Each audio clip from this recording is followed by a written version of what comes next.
मरण कंडिका का स्वाध्याय हम सभी कर रहे हैं। आचार्य श्री अमित गति सागर जी महाराज द्वारा रचित मंगलम भगवान वीरो मंगलम गौतमो गढ़ी मंगलम कुंकुंधार्यो जैन धर्मोस्तु मंगलम सर्व मंगल मंगलयाम सर्व कल्याणकारिकम प्रधानम सर्व धर्माणम जैनम जयतु शासनम जैनम जयतु शासनम जैनम जयतु शासनम। कल हमारा आलोचना अधिकार समाप्त हुआ था 23वें नंबर का। आज 24वें नंबर का प्रारंभ करेंगे। गुण दोष नामक 24वां अधिकार। अब आलोचना करते वक्त जो दोष संभव है उन्हें क्रम से बताते हैं। आलोचना के 10 दोष हैं। अनुकंपित, अनुमानित, यदृष्ट, स्थूल, सूक्ष्म, छत्र, शब्दाकुलित, बहुजन, अव्यक्त और तस्सेवी। इन दोषों का विवरण इस प्रकार से है। गुरु के मन में अपने विषयों में दया उत्पन्न करके आलोचना करना अनुकंपित दोष है। गुरु के अभिप्राय को किसी उपाय से जानकर आलोचना करना अनुमानित दोष है। जो दोष किसी ने देखे हैं केवल वही करना यह दृष्ट दोष है। छोटे दोष छिपाकर केवल बड़े दोष कहना स्थूल दोष है और बड़े अपराध छिपाकर सूक्ष्म को कह देना सूक्ष्म दोष है। जहाँ सामूहिक प्रतिक्रमण आदि के कारण कोलाहल हो रहा है उस वक्त आलोचना करना शब्दाकुलित दोष है। एक आचार्य को दोषों का निवेदन कर पुनः अन्य आचार्य के निकट दोष निवेदन करना बहुजन दोष है।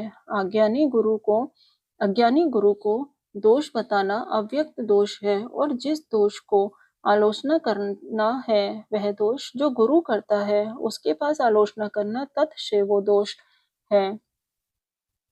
इसका विस्तृत कथन कारिकाओं द्वारा आगे और भी कह रहे हैं। अनुकंपित दोष आचार्य के लिए आहार पानी उपकरण प्रदान करके तथा विनय द्वारा अनुकंपा उत्पन्न करके कोई छपक आलोचना करता है।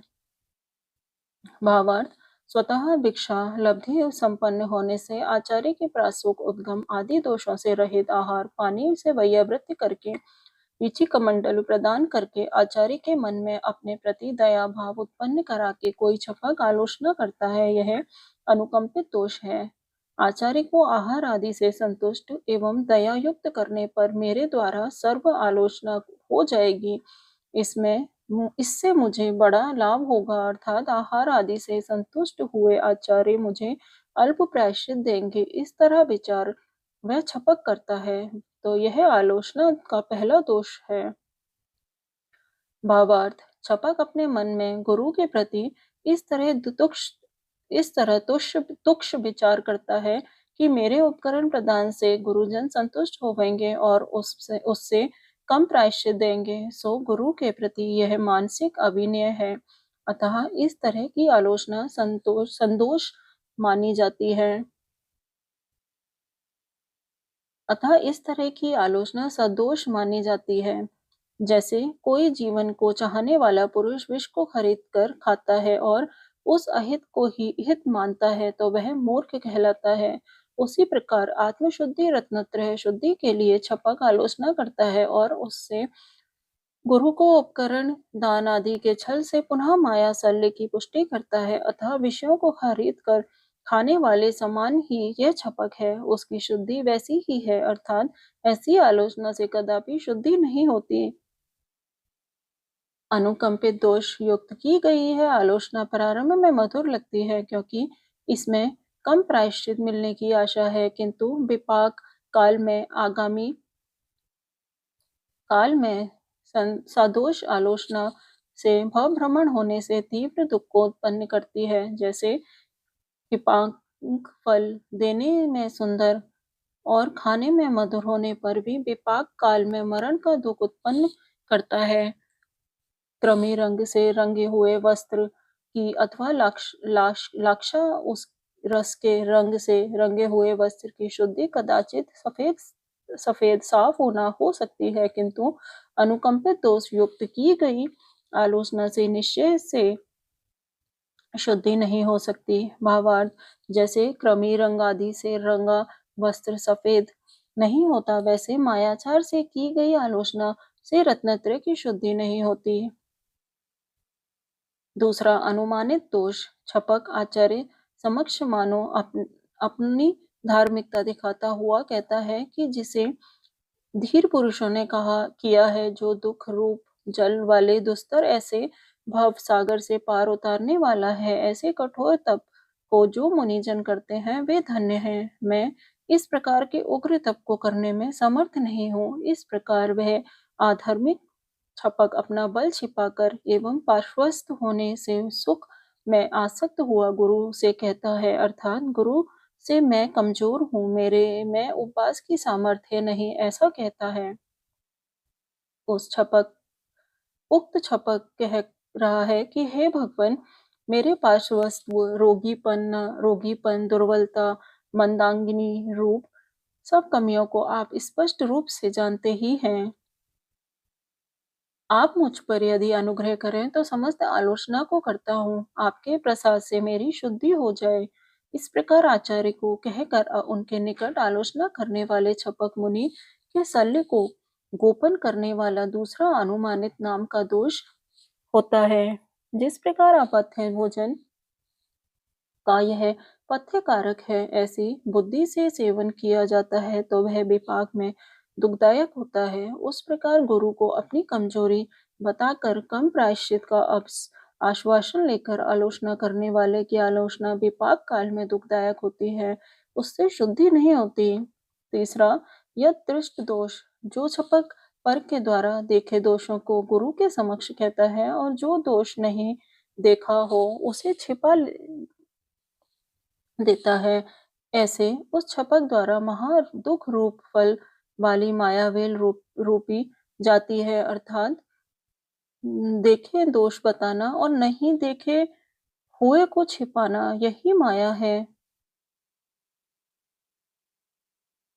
इससे छपक को महान कष्ट उठाना पड़ता है।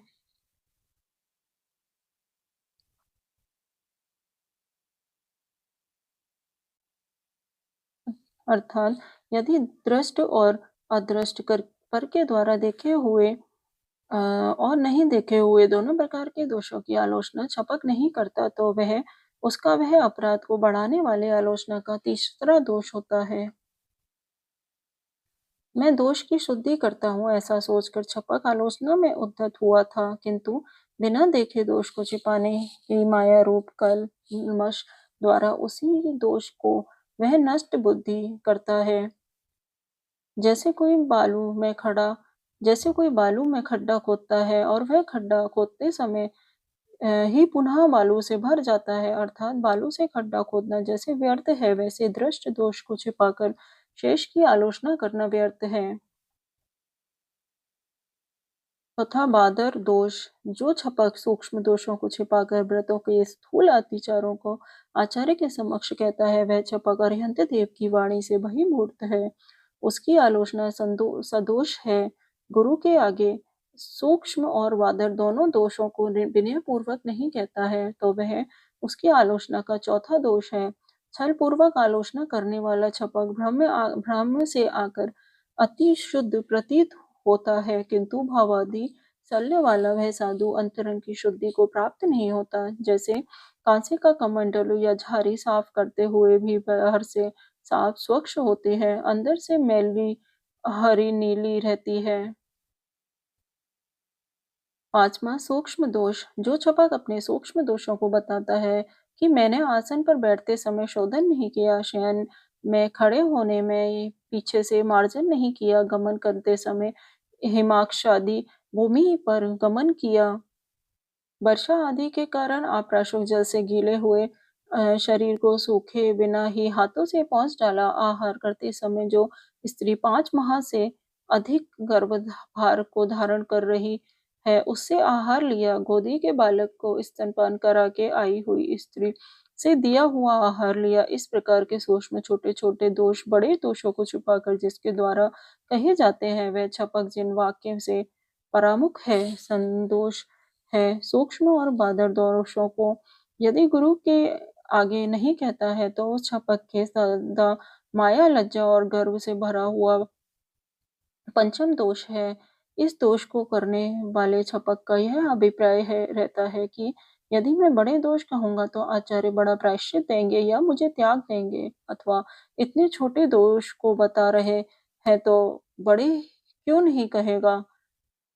ऐसा विश्वास आचार्य को दिलाते हुए हेतु छोटे दोषों का कथन करता है। जिस प्रकार नकली कड़ा बाहर से सुवर्ण से मड़ा रहता है और अंदर से लाख से पूरित होता है, उसी कड़े को खरीद लेंगे तो आगे वह तापकारी होता है। उस प्रकार सूक्ष्म दोषों को बताकर बड़े दोषों को छिपाने वाली आलोचना करे तो दोष शुद्धि नहीं होती, बल्कि अपार और उग्र ऐसे संताप ही होते हैं। भावार्थ, बड़े बड़े दोष छिपाकर छोटे दोष गुरु को कहना उस तरह निसार है जिस तरह अंदर से लाख भरे कड़े के ऊपर स्वर्ण चढ़ाना है। ऐसा कड़ा कोई खरीदे तो उसे लाभ नहीं है, क्योंकि आगे उसका कुछ भी मूल्य नहीं रहता। ऐसे ही बड़े दोष या पाप को छिपाकर छोटे छोटे बताने से गुरु समझेगा कि पाप से अत्यंत डरने से यह छोटे भी दोष कह रहा है, यह बहुत ही पाप भीरु है इत्यादि।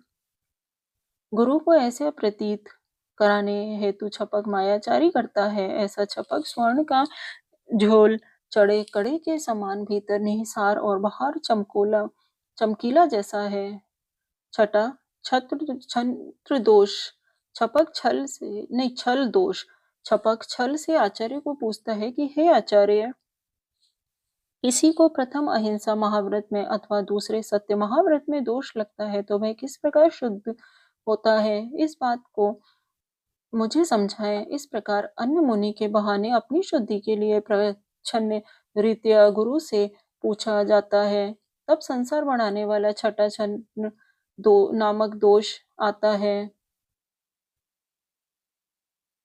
यदि अन्य के भोजन करने पर अन्य की तृप्ति होती है तो अन्य के द्वारा आलोचना शुद्धि करने पर किसी अन्य की शुद्धि होना संभव है। अन्य मुनि के बहाने पूछकर जो छपक अपनी शुद्धि करना चाहते हैं, वह किसी अन्य पुरुष द्वारा औषध पीने पर अपना आरोग्य करना चाहते हैं।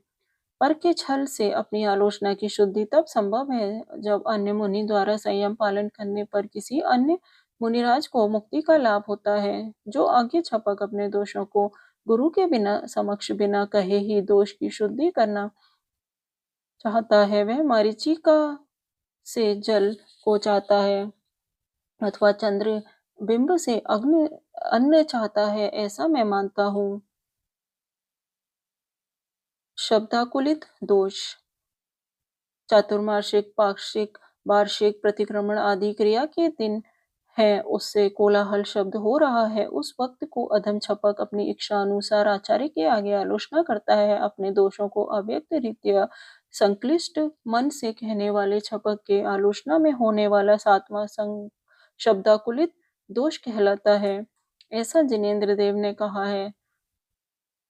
शुद्धि को जानने वाले महान गणधर आदि ऐसी शुद्धि को घंटी यंत्र में होने वाले घट के समान मानते हैं अथवा फूटे घड़े के समान या चुंदरजू सदृश मानते हैं।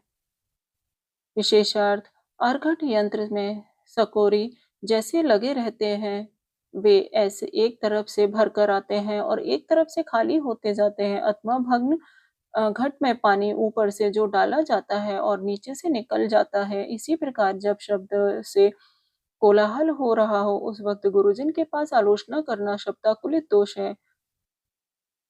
फूटे घट में पानी नहीं टिकता, वैसे शब्दाकुलित दोष आत्मशुद्धि को नहीं होने देता। चुंदरजू कष्ट में छेदन करने वाले वर्मा को घुमाते समय उसमें बांधी रस्सी एक तरफ से खुलती है और एक तरफ से बंधती जाती है, वैसे ही शब्दाकुलित दोष युक्त आलोचना करने वाले के मुख से दोष कहा जा रहा है, अपराध खुल रहा है, किंतु आचार्य ठीक से नहीं सुन पाए। ऐसी माया मन में होने से माया अपराध में पुनः कर्म बंद कर रहा है। आठवां बहुजन दोष। कोई छपक अत्यंत भक्ति के भार से नम्र हुआ आचार्य के चरण कमल युगल को प्रणाम करके सभी दोषों को विधि पूर्वक कहता है और सूत्रार्थ में निपुण रत्नत्रयधारी व्यवहार के वक्ता आचार्य द्वारा उस अपराध का यथोचित प्रायश्चित किया जाता है, जो कि प्रायश्चित ग्रंथ, अंग प्रविष्ट ग्रंथ और पूर्व ग्रंथों में कहा गया है, उसकी आलोचना के अनुसार सूत्र में विशारद आचार्य द्वारा दिया गया है। उस योग्य से आचार्य के वचन पर श्रद्धा विश्वास नहीं करते, उक्त छपक पुनः दूसरे आचार्य को पूछता है, सो वह आलोचना विषय का आठवां दोष कहा जाता है। एक आचार्य द्वारा प्रायश्चित देकर दोष दूर करने पर भी पुनः अन्य आचार्य अन्य प्रकार से उस दोष का शोधन करते हैं। इस तरह पुनः विशुद्धमान दोष छपक को पीड़ा उत्पन्न करता है, जैसे कि बाण घाव शुक्ल हुआ हो, किंतु उसको पुनः पुनः छोड़े सल दो तो वह असह्य बाधा करता है। इसमें कुछ कुछ वर्ड्स मिसप्रिंट हैं, पूरी तरह से नहीं छपे हुए हैं, तो वो कहीं कहीं गड़बड़ करते हैं।